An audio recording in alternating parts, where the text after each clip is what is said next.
1980 کی بات ہے، میں دلی سے سوار ہوا پین امریکن ایئر لائنس کے جہاز پر. مجھے کراچی اتر کر پلین کو چینج کر کے ریاض جانا تھا. بہت تھکا ہوا تھا اور 103 بخار تھا مجھے. میں جب جہاز میں پہنچا تو موڈ میرا یہ تھا کہ میں جا کر تھوڑا سا آرام کروں گا، مگر اللہ تعالیٰ کو کچھ اور منظور تھا. میرے بغل کی سیٹ پر ایک سردار جی بیٹھے ہوئے تھے جو فرینکفرٹ سے اکیلے چلے آ رہے تھے اور بہت بور ہو رہے تھے، اور وہ انتظار کر رہے تھے کہ دلی میں کوئی پیسنجر میرے بغل میں آ کے بیٹھے تو میں جم کر باتیں کروں. میں سونے کے موڈ میں تھا، وہ باتیں کرنے کے موڈ میں تھے. انہوں نے باتیں چھیڑی اور باتیں کیا. ہم انڈینز کا ایک خاص مزاج ہے، سفر کے دوران ہم زبردست پولیٹیکل باتیں کرتے ہیں. جب اپنا اسٹیشن یا ایئرپورٹ آ جاتا ہے تو سماج سب ٹھیک ہو چکا ہوتا ہے اور ہم آرام سے اتر جاتے ہیں.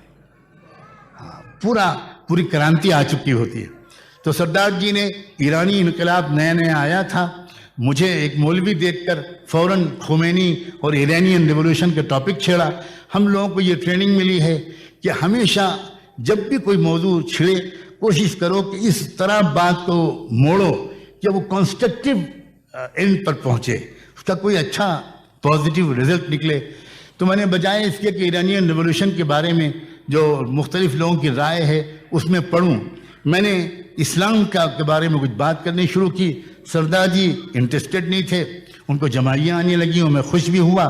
لیکن وہ سامنے کی سیٹ پر امریکن لڑکی ایئر ہوسٹس جو تھی وہ بیٹھی ہوئی تھی، اس کو بہت انٹرسٹ تھا اسلام کے بارے میں سننے میں.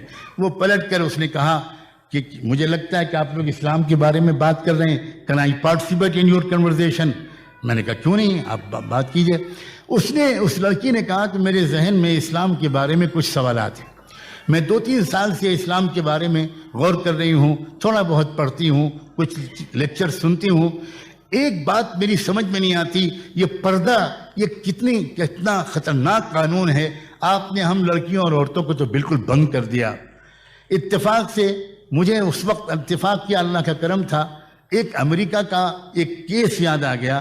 1972 میں ریڈرز ڈائجسٹ میں نے پڑھا تھا کہ ٹیکسس کے کیپٹل ہیوسٹن میں ایک بڑا دلچسپ واقعہ پیش آیا تھا کہ کوئی صاحب تھے جو ایک اپنی گاڑی میں بریف کیس لے کر نکلے جس میں $1,80,000 کے مالیت کے ڈائمنڈ جیولز رکھے ہوئے تھے.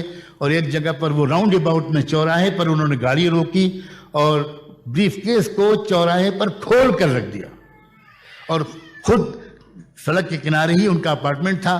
گاڑی پارک کی، اپنے اپارٹمنٹ میں گئے اور اوپر سے واش کرنے لگے کہ اب دیکھیں میرے بریف کیس کے ساتھ کیا ہوتا ہے. تو کوئی دوسرا گزرا، رات کا وقت تھا، بالکل سناٹا. کوئی دوسرا گاڑی والا گزرا، اس نے دیکھا کہ واقعی یہ تو گولڈن چانس ہے. اس نے گاڑی روکی، بریف کیس اٹھایا، گاڑی میں رکھا اور بہت تیز رفتاری سے باہر. وہ نہیں ہے جس نے کہ بریف کیس کو اٹھایا، اصل کرمنل وہ ہے جس نے بریف کیس کو وائڈ اوپن چوراہے پر رکھ دیا. وہ ہے مجرم، اس نے انوائٹ کیا. اس کو سزا ملنی چاہیے 6 مہینے کی جیل وتھ مینٹل ٹریٹمنٹ. اس کا دماغی علاج کیا جائے because some thing is wrong. اور جہاں تک اس کے پرانے اصلی مالک کا سوال ہے تو امریکن ہائی کورٹ نے ریکمینڈ کیا، آرڈر نہیں کیا، ریکمینڈ کیا کہ اس میں سے اتنے $1,000 یاد نہیں رہا مجھے، 25-30 ہزار، وہ اس کے سابق مالک کو واپس کر دے اور باقی جو ہے وہ چیریٹیبل سوسائٹیز میں ڈسٹریبیوٹ کر دیا جائے. تو میں نے اس لڑکی سے پوچھا ایئر ہوسٹس سے کہ آپ سمجھی کہ آپ کے سوال کا جواب ملا کہ نہیں ملا؟ تو 1-2 منٹ کے لیے تو she was quite puzzled. اس کے بعد وہ سمجھ گئی کہ اچھل گئی. میں نے کہا کہ میں یہ سمجھانا چاہتا ہوں کہ اسلام میں عورت ایک انتہائی قیمتی پریشس بیوٹیفل ڈائمنڈ ہے اور اس کو پروٹیکٹڈ ہونا چاہیے بیڈ ایلیمنٹ سے، اس کو ڈسٹ اینڈ ڈرٹ سے حفاظت کو ہونا چاہیے. اب جو لڑکی اپنے آپ کو کھول کر باہر لے جائے گی، اس پر ٹیزنگ ہوگی، سیٹیاں بجیں گی، تو امریکن ہائی کورٹ کے ججمنٹ کے مطابق اصل مجرم وہ نہیں ہوگا جو سیٹیاں بجائے گا، اصل مجرم وہ لڑکی ہوگی جو انوائٹ کرے گی. سنانا میں اپنی بچیوں کو یہ چاہتا ہوں، یہ ہے اسلام. کہ اس کی حیرت کی انتہا نہ رہی، وہ کھو گئی اور she was so serious. اور چونکہ مجھے کراچی اترنا تھا، 2 گھنٹے میں کراچی آ گیا، تو اس نے کہا کہ دیکھیے میرے پاس تو ایسے بہت سے سوالات ہیں اور اس سوال کے جواب سے میں 100% سیٹسفائیڈ ہو گئی ہوں. اب میں کیسے کیری آن کروں؟ میں نے کہا میں تو اسٹوڈنٹ ہوں، میرے پاس تو اپنا فون بھی نہیں ہے، ہاسٹل میں رہتا ہوں، وہاں کے وارڈن کا جو آفس ہے اس کا فون نمبر میں آپ کو دیتا ہوں، صرف ایک فرائیڈے میں اتنے بجے سے اتنے بجے تک میں بات کر سکتا ہوں۔ ویسے امریکہ میں بہت سے اسکالرس ہیں، آپ بات کریں، چند مہینے تک ریگولرلی ہر مہینے میں ایک آدھ بار اس کا فون آتا رہا، ایک آدھ چیز کے بارے میں وہ سوال کرتی رہی، جن سوالوں کے جواب میں دے سکتا تھا دے دیتا تھا، جن سوالوں کے جواب میں نہیں دے سکتا تھا وہاں کے کسی اسکالر کو، ڈاکٹر مزمل وغیرہ کو ریفر کر دیتا تھا کہ وہ ان سے بات کر لیں۔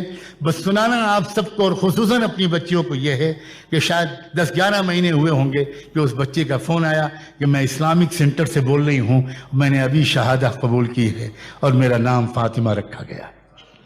اسلام خود سیلف سفیشینٹ ہے دوسروں کو اٹریکٹ کرنے میں، شرط یہ ہے کہ ہماری زندگی میں اسلام ہو۔